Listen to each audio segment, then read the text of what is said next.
gini aja mikirnya. Kita ini yang Muslim nih, belum tentu masuk surga, mikir ke sana aja udah. Dan kalau Anda meyakini Islam sebagai jalan ke surga, maka Anda pelajari.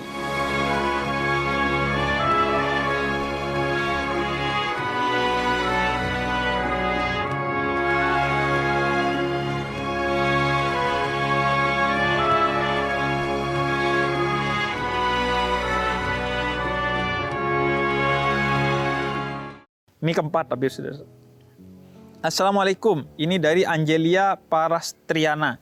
Semoga pertanyaan saya dibaca. Iya, ini sedang dibaca. Katanya beberapa hari menjelang kematian kita akan diberi tanda-tanda dari Allah. Apa benar? Apa keluarga kita juga bisa merasakan tanda-tanda tersebut? Ya memang mungkin di kitab tasawuf seperti di bab Ihya Ulumuddin, di bab akhir itu ada Zikrul Maut ya. Memang di situ mengutarakan kisah-kisah tentang kematian. Terakhir itu dengan tanda-tanda gitu. Imam Ghazali menyebut hanya beberapa contoh, kan? Bukan berarti semua apa yang dipercontohkan itu percontohan dalam Ihya terjadi semua, kan bisa begitu. Itu artinya bahwa ada setengah orang yang mungkin dia mampu merasakan pesan itu sebagai pesan kematian untuk si anu. Ada juga yang tidak itu, tapi karena sesuatu yang sifatnya ruhaniyah begitu, batin, kan kita juga gak bisa pakai indranya, indra lahir. Panca indra lahir dengan panca indra batin kan berbeda. Maka nggak bisa dengan tinjauan empirik kepada persoalan yang sifatnya metafisik gitu. Ya memang faktanya ada beberapa orang yang mampu mengenali itu, ada yang tidak sama sekali nggak karena itu. Tapi kalau orang-orang yang tidak soleh, kalau bisa mengenali itu ya enak dong, dia akan taubat. Wah, akan mati nih, dia taubat. Karena kembali bahwa kematian kan rahasia Allah, jadi sebenarnya ya anggap aja setiap hari udah hari kematiannya kita ya, paling idealnya. Kalaupun ada sebagian orang soleh yang diperlihatkan karena kesolehannya ya memang dia matinya dalam keadaan baik. Tapi kalau orang dalam keadaan buruk, maksiat, ya dikasih tahu pasti akan taubat tuh. Jadi biasanya tiba-tiba aja Anda swing, hilang.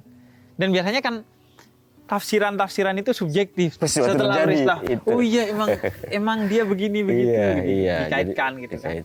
Cocok logi lah. Otak-atik gatuk kata orang Jawa itu. Makanya ada menyebut ulama kadzdzabal munajim walau sodaku. Jadi tetap aja dikatakan bohong bagi orang yang suka ngeramal, walaupun itu kejadiannya benar. Karena itu hanya tebak-tebakan. Ya, betul. Kebetulan aja. Nebak 1000 yang benar 100 gitu ya, kebetulan aja. Kita juga pernah bahas nih buat teman-teman yang mau nonton tentang hukum ramalan dalam Islam, ada videonya. Selanjutnya saat pertanyaan kelima, hamba Allah saat ada namanya tapi dia pesan agar tidak disebutkan namanya. Nggak tahu nih kenapa. Saya mau tanya, seandainya seorang non-muslim berperang untuk melindungi mereka yang muslim, apakah mungkin ketika ia meninggal di tengah perjuangannya melindungi para muslim ini dia masuk surga? Saya menyaksikan itu dan saya ada di sana, saya akan bantu untuk demonstrasi untuk bela bahwa dia harus masuk surga. Kalau saya ada di sana saat itu di surga, kalau dalam pengadilan itu kalau begitu. Tapi kalau dalam konteks ini perlu ada pembahasan syariat, saya nggak bisa jawab itu. Karena itu hak prerogatif Allah ya. Allah surga neraka. Lagi-lagi kita. Tapi kita bisa protes demonstrasi nanti di sana. Kita belain tuh. Atau paling enggak di dunia saat namanya kita abadikan sebagai pahlawan meskipun dia berbeda agama dengan kita. Tapi kalau memang secara syariat ya surga itu bagi orang yang terjadi perjanjian dengan itu Allah, syariatnya sama gitu kan. Padahal kan ini kan konteks hakikat.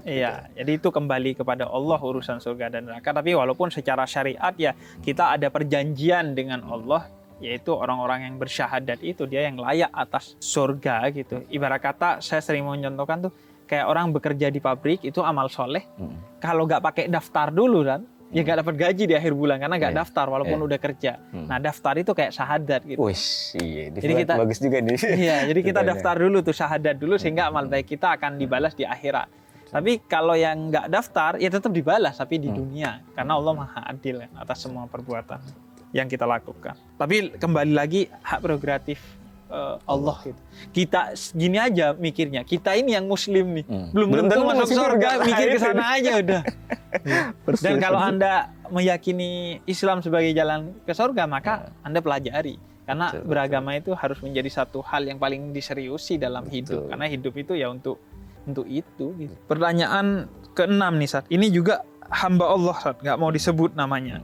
Nah, kalau ini saya tahu kenapa nggak mau disebut. Saya pernah nonton FTV yang menunjukkan saat dibongkar kuburannya, wajah dan sekujur tubuh almarhum gosong. Apa benar siksa kubur datangnya secepat itu? Jadi dibuka gosong. Tapi pertanyaannya berdasarkan FTV ini ya? Iya. Tapi kalau dari informasi tapi dari gini-gini nih real, Sat. Iya. Maksudnya banyak orang yang percaya gitu. Makanya penting kita jawab. Boleh juga karena ada rekam jejak dari hadis yang pernah menyebut itu bahwa setelah kita itu kakinya sudah nggak kedengaran dari tempat kubur, dari 40 langkah lah. Iya, 40 langkah atau sudah tidak terdengar tuh suara hentakan kakinya, maka akan ada pertanyaan kubur daripada malaikat. Ya boleh jadi ketika misalnya di situ dia kesusi setelah dia tidak bisa jawab pertanyaan yang mudah tadi, ya boleh jadi ada penyiksaan. Iya. Gitu. Walaupun itu bukan perkara fisik sebenarnya. Iya. Nanti ada yang bilang nih, wah berarti kalau sudah gak terdengar hentakan kakinya, dia tungguin saudaranya biar gak disiksa terus. Iya benar. Jadi malaikat gak akan ada, karena ada terus hentakan kakinya. Memang gak bisa diukur fisik ya. Iya, begitu juga siksaan ya. Fir'aun aja sampai sekarang jenazahnya tuh masih ada. Iya. Masih ganteng tuh jenazahnya Fir'aun tuh.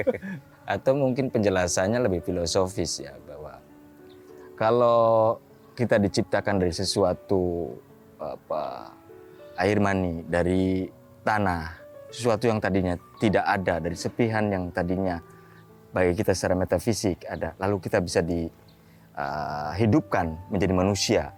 Allah bisa lakukan itu. Mengapa Allah tidak bisa lakukan ketika dia itu secara physically mungkin juga terasa? Ini kan persoalan bagaimana apakah siksa kubur itu fisik dan non fisik juga sekaligus, sama dengan proses bagaimana Isra Mi'raj itu misalnya. Hati-hati pembahasan yang lebih dalam nggak cukup 1 semester saya pikir. Iya, makanya nanti kita bikin semester tersendiri. Yang jelas ya melihat segala sesuatu itu nggak bisa sepeta, harus secara utuh. Ya. Betul. Nah, ini ada pertanyaan terakhir dari hamba Allah juga. Bib, saya merasa diri saya jauh dari kata baik.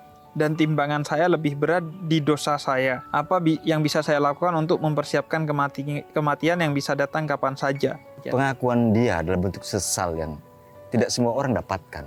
Jadi ketika dia sudah ada rasa sesal, dia mengakui bahwa dia itu pendosa, bahwa dia itu kotor, bahwa dia itu sering bermaksiat, bahwa dia itu dalam keadaan yang sering mengenai diri sendiri. Itu kan sebetulnya bentuk pertobatan. Jadi sampai dia bagaimana harus mempersiapkan diri itu kan sebetulnya bagus tuh hatinya. Sudah kesadaran ada.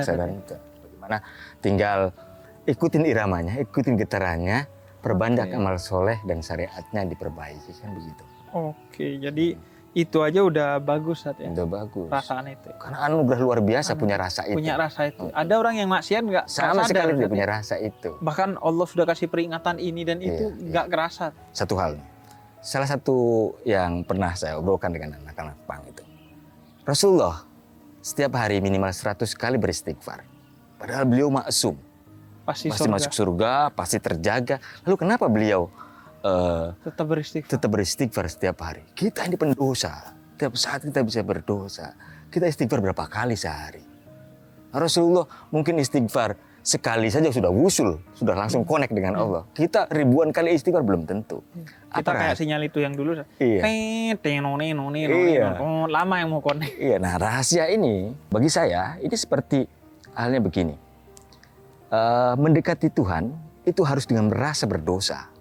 Hanya dengan merasa kita berdosa mengenai diri sendiri, kita tuh masuk ke hadirat ilahi. Contoh, berbagai doa dalam ayat Al-Quran yang contohkan Nabi Ibrahim, yang dicontohkan Nabi Adam, contohkan Nabi Yunus. Semua itu pengakuan atas pendaliman terhadap diri sendiri, baru kemudian mendekat bagi satu pertobatan. Misalnya, La ilaha illa anta subhanaka inni kuntu minaz zalimin.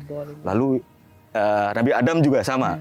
Pengakuan bahwa diri telah melakukan penzaliman, penganiayaan terhadap diri sendiri. Dengan cara itu bisa kita mendekat. Seperti halnya medan magnet, utara selatan. Utara selatan. Oke lah, utara itu baik. Ini bicaranya kita ibaratkan ini Tuhan. Ibarat contoh saja ya. Utara, ini selatan. Kalau kita datang kepada Allah dengan merasa diri kita baik, terpental. Harus ngerasa buruk. Harus ngerasa kita tuh sesat. harus ngerasa kita sesat ya. Iya. Harus ngerasa kita mengenai diri sendiri, baru tuh lalu kutubnya kita itu jadi kutub Tuhan. Tangan kita menjadi tangannya, pendengaran menjadi pendengarannya. Berarti udah benar pemuda tersesat. Betul ya? itu. Udah benar ya. Benar. Makanya kita harus berdoa, merasa. ihdinas siratal mustaqim setiap hari kan. Iya, walaupun ulama kiai tetap aja ihdinas siratal mustaqim. Ihdinas siratal mustaqim. Jadi justru rasa berdosa, penyesalan itu yang menyebabkan kita bersambung dengan Allah dan akhirnya terkoneksi semuanya dengan Allah. Betul. Ya. Dan memang ininya ya. Jadi pintu masuknya taubat itu. Pertobatan dan selanjutnya mungkin itu memakai pakaian takwa itu ya. Takwa. Jadi setelah bertobat menjauhi larangannya dan mendekati atau melakukan semua perintahnya sebisa mungkin ya. Pelan-pelan ikuti Rama tadi ya. Betul. Kadang ada yang tiba-tiba jebret langsung balik 180 derajat. Tapi musiman. Iya itu dia. Jadi yang penting ikuti iramanya sampai betul-betul. Dan tobat itu adalah energi yang luar biasa. Tobat aja energi luar biasa. Saya merasakan sendiri bagaimana saya nikmat banget kalau sholat dan zikir itu bareng sama anak-anak pang dan jalanan itu. Anak-anak yang baru tobat. Tobat itu gede kerasa. Makanya kalau jam 1 malam, jam 2 malam mereka minta zikiran, itu saya seneng banget itu. Saya datangin itu. Karena rasanya beda. Orang yang baru bertobat lagi-lagi naik-naiknya. Terus kita gitu manduk, kita ketarik, bukan ustadz yang hebat kadang. Anak-anak ini yang bertobat itu karena dia lagi asyik masuk bersama Tuhan. Gitu. Jadi kita numpang di rombongannya dia. Iya, gitu. Oke, Ustadz, alhamdulillah nih semua pertanyaan sudah terjawab dan insya Allah jadi masukan lah paling nggak buat teman-teman, jadi tambahan buat berpikir tentang apa yang ditanyakan. Oke, terima kasih teman-teman atas kiriman pertanyaannya dan silakan kirimkan pertanyaan-pertanyaan dari teman melalui kolom komentar di YouTube, kemudian DM di Instagram, di Twitter, di media sosial kita. Kemudian jangan lupa subscribe channel Cahaya untuk Indonesia agar pertanyaan kalian ketika dijawab kalian langsung bisa nonton, karena itu hidupkan juga loncengnya, dan share, komen, serta like video-video yang ada. Kita jumpa lagi di episode selanjutnya di Q&A bersama Cahaya untuk Indonesia dengan ustadz-ustadz yang lain. Wassalamualaikum warahmatullahi wabarakatuh. Waalaikumsalam warahmatullahi wabarakatuh.